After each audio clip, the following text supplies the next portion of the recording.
Mesdames, Messieurs, bienvenue si vous nous rejoignez sur OBS Télévision pour vous informer. À la une de l'actualité, affaire mercenaire recrutée par Moïse Katumbi, la première audience ouverte ce mercredi 27 juin a été renvoyée au 10 octobre prochain. Selon la Cour suprême de justice faisant office de la Cour de cassation, ce report est dû au fait que l'organe de la loi n'a pas pu atteindre le prévenu Katumbi et ses co-accusés. Également dans ce journal, le communiqué officiel de l'École nationale d'administration, l'ENA qui lance officiellement son concours de recrutement pour sa 5e promotion session 2018-2019 ce lundi 2 juillet 2018. Le dépôt de candidature se fera exclusivement en ligne du 2 au 9 juillet sur le site www.ena.cd. Enfin, taxe assainissement dans la facture Régie des eaux. Une taxe pour l'assainissement de Kinshasa sera bientôt insérée dans la facture de la Régie des eaux.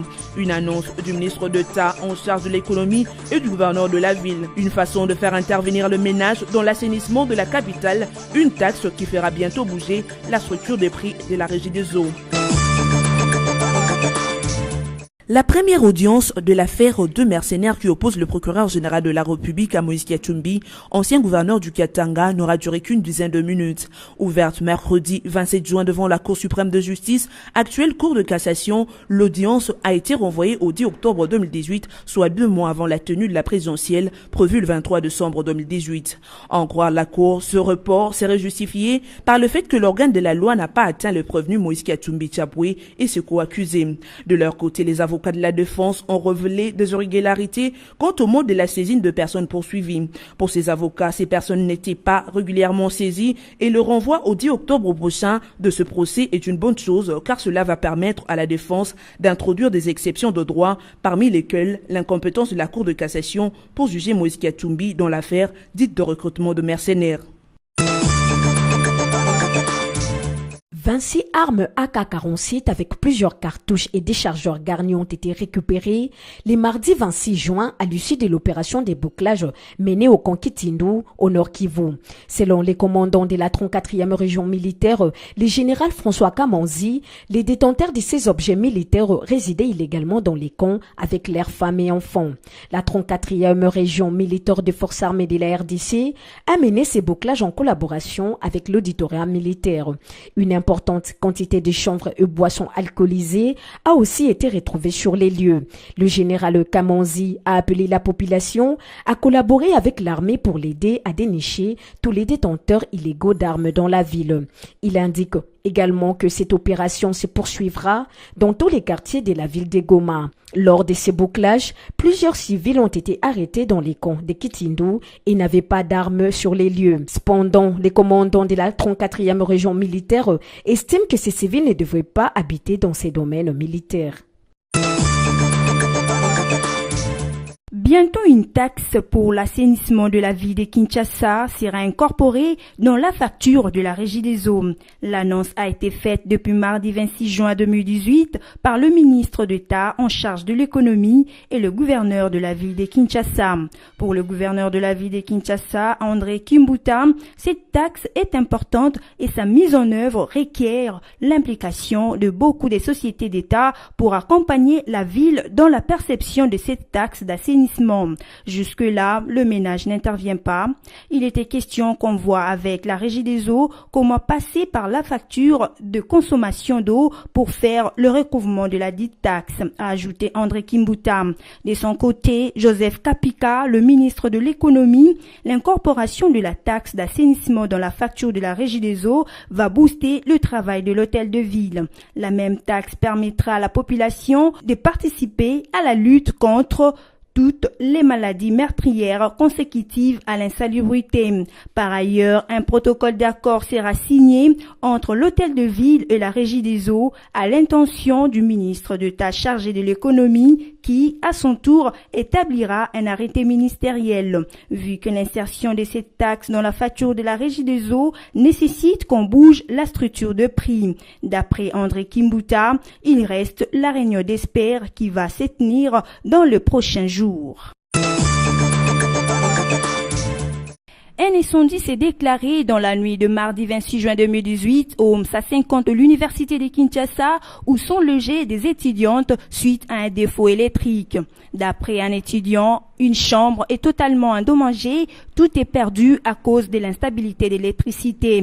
D'après un constat désastreux que le ministre de l'Enseignement supérieur et université, Steve Mbikai, a fait sur le lieu de l'événement, il n'a pas tardé de venir à la rescousse des victimes. Steve Mbikai a donné aux étudiants de quoi s'acheter tout ce qu'ils ont perdu. Vu plusieurs cas d'incendie enregistrés au campus de l'université de Kinshasa, Steve Mbikai a demandé aux étudiants d'être vigilants en matière d'électricité et de signaler toutes anomalies électriques pouvant occasionner l'incendie. La Direction générale de l'École nationale d'administration informe le public que le lancement officiel du concours de recrutement de sa 5e promotion, session 2018-2019, interviendra le lundi 2 juillet 2018. Le candidat intéressé devront remplir les conditions suivantes: être de nationalité congolaise, jouir de la plénitude de ses droits civiques, être âgé de 35 ans au maximum, né après le 31 décembre 1982. Ce critère tient aussi bien pour les agents de carrière de service public de l'État que pour le non-fonctionnaire. Être détenteur d'un diplôme de licence Bac+5 ou équivalent. Voici les éléments du dossier à joindre à la candidature: une copie scannée de la carte d'électeur ou du passeport, une copie scannée de la lettre de motivation manuscrite adressée au directeur général de l'ENA, une copie scannée du curriculum vitae avec photo passeport, une copie scannée de l'acte d'admission sous statut si fonctionnaire, une copie scannée du diplôme de licence, son équivalent ou le relevé des cotes de la dernière année, une copie scannée de l'attestation d'aptitude physique délivrée par un hôpital public et datant de moins de 3 mois à la date du lancement. Notez bien, le dépôt de candidature se fera exclusivement en ligne du 2 au 9 juillet 2018 sur le site www.ena.cd. Fait à Kinshasa le 27 juin 2018, la Direction générale de l'ENA. La diaspora congolaise de Belgique prévoit pour ce samedi 30 juin 2018 une marche à Bruxelles en marge de la célébration du 58e anniversaire de l'indépendance de la RDC. Initiée par le mouvement citoyen Le Congolais debout de syndicat d'Okolo, cette manifestation marque la fin de la présidence de Joseph Kabila, estiment les organisateurs.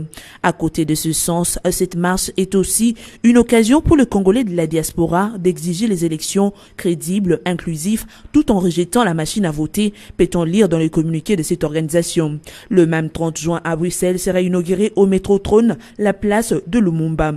Même si, pour les organisateurs de cette manifestation, cette démarche s'avère fondée, d'aucuns estiment que cette manœuvre de manipulation n'a pas raison d'être. Pour ce dernier, une bonne lutte pour le développement devrait se faire au pays aux côtés de filles et fils de la RDC qui connaissent le vrai enjeu de la paix et du sacrifice. Ce, tout en espérant que la seule voie qui traduira la volonté du peuple congolais, c'est un vote responsable lors des élections à venir à organiser dans un contexte politique pacifique. En plus, en une date comme le 30 juin, il serait plutôt indiqué que des activités et réflexions aillent dans le sens d'aider les Congolais à bien comprendre la signification, les supplications et les défis de la souveraineté de leur pays. Une souveraineté mise en mal, non pas par les régimes Kabila, mais plutôt par toutes les puissances néocolonialistes au nombre desquelles la Belgique, où aura lieu la marche. Mesdames, Messieurs, place à présent, on rappelle le titre. À la une de l'actualité, affaire mercenaire recrutée par Moïse Katumbi, la première audience ouverte ce mercredi 27 juin a été renvoyée au 10 octobre prochain.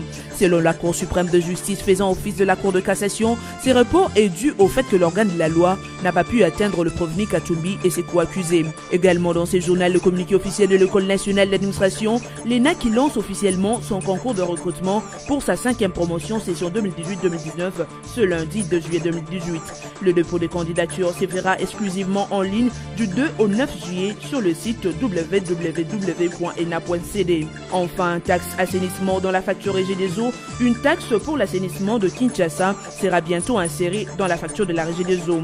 Une annonce du ministre d'État en charge de l'économie et du gouverneur de la ville. Une façon de faire intervenir le ménage dans l'assainissement de la capitale. Une taxe qui fera bientôt bouger la structure des prix de la Régie des eaux. Cette édition est terminée. Merci de l'avoir suivi et bonne suite de programmes sur nos antennes.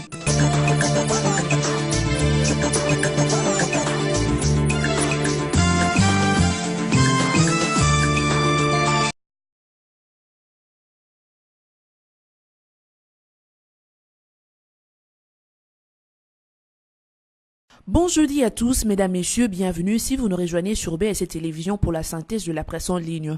Ouvrons cette revue de presse avec Forum des As qui titre à sa manchette « Procès Katumbi, la Cour de cassation renvoie l'affaire au 10 octobre ». D'ores et déjà, les duels entre les tenants du principe de juge naturel et l'accusation qui brandit les statuts de l'accusé, à savoir gouverneur de province au moment des faits, s'annonce épique. Plusieurs centaines de partisans du gouverneur honoraire de l'ex-Katanga ont pris d'assaut hier toutes les ruelles adjacentes à la Cour suprême de justice, actuellement cours de cassation, avenue de la justice à Kinshasa-Gombe. Ce sont le partisan de Moïse Katumbi Chapwe, candidat président de la République de Ensemble pour le changement, venu prendre part au début du procès qui oppose le procureur général à leur leader pour atteinte à la sécurité intérieure et extérieure de l'État par le recrutement de mercenaires. Tout calcul bien fait, ce ne pourrait être au plus tôt que vers le début du deuxième trimestre 2019. Comme on le voit, ce deuxième affaire ne peut donc empêcher Moïse Katumbi Chapwe de déposer sa candidature à la présidentielle en l'absence d'une condamnation définitive. Du reste, dès l'ouverture, le 10 octobre prochain, le collectif des avocats du chairman du tout-puissant Mazembe, dirigé par les bâtonniers Jean-Joseph Mukendi Wamulumba, un fait procédurier devant cette même cour, s'apprête à introduire les exceptions de droit. Poursuivons cette revue de presse avec les sites d'information actualité.cd qui écrit RDC, une marche de la diaspora prévue le 30 juin à Bruxelles. Les Congolais de la diaspora vont marcher ce samedi 30 juin à Bruxelles, Belgique, en marge de 58e anniversaire de l'indépendance de la RDC. Cette manifestation est initiée par le mouvement citoyen Le Congolais debout de syndicat d'Okolo pour marquer la fin de la présidence Kabila, soulignent les organisateurs. La marche vise aussi à rejeter l'usage de la machine à voter et exiger des élections crédibles et inclusives sans Joseph Kabila, d'après un communiqué des organisateurs. Bouclant cette revue de presse avec Congo Virtuel qui rapporte enquête au Kasaï, l'ONU signe un scandale. Alors que Genève avait commis des experts pour une assistance technique aux enquêtes de la justice congolaise dans le dossier des tueries de Kamina Sampou, ces experts se sont mués en enquêteurs pour produire un rapport final ce mercredi matin par RFI. Une publication qui viole aussi bien l'accord trouvé le 22 juin 2017 à Genève que le principe du secret de l'enquête préjuridictionnelle de la justice congolaise qui en avait le plein leadership.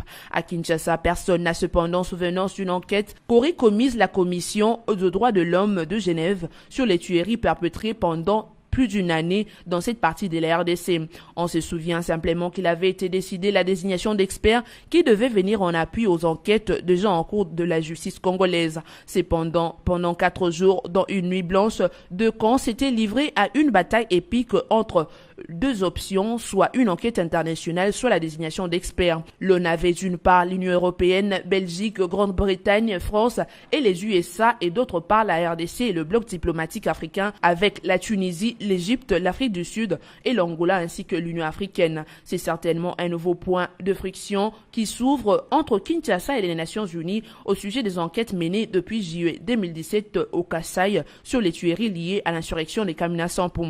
Fin de cette revue de presse. Merci de l'avoir suivi. Excellente suite de programmes sur nos antennes.